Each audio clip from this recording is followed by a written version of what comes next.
ចូលក្នុងដីសូមស្រស់ស្រីគុណដីជ្រោយគល់ផងដីអូនដីថ្មីសំណាមានជីវជា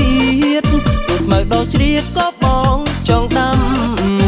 ដីគេមកចែកឲ្យក្រមុំចាំតាមចំណាំនេះជាច្បាប់ធម្មជា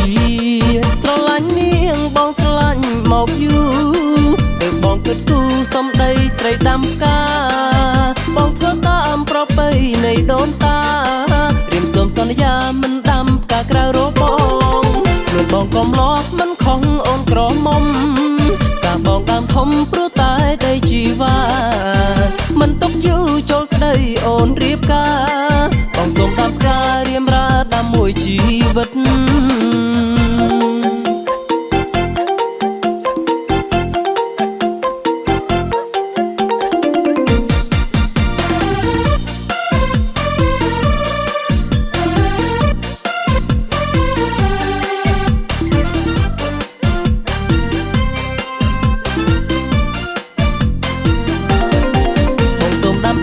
ជីវ៉ាជួយថែផងដាំក្នុងរបងចន្លោះទ្វារចូលផ្ទះស្រីកាមួយដើមបងដោតចូលក្នុងដីសូមស្រស់ស្រីគុណដីជ្រោយគល់ផងដីអូនដីថ្មីសំណាមានជីវជា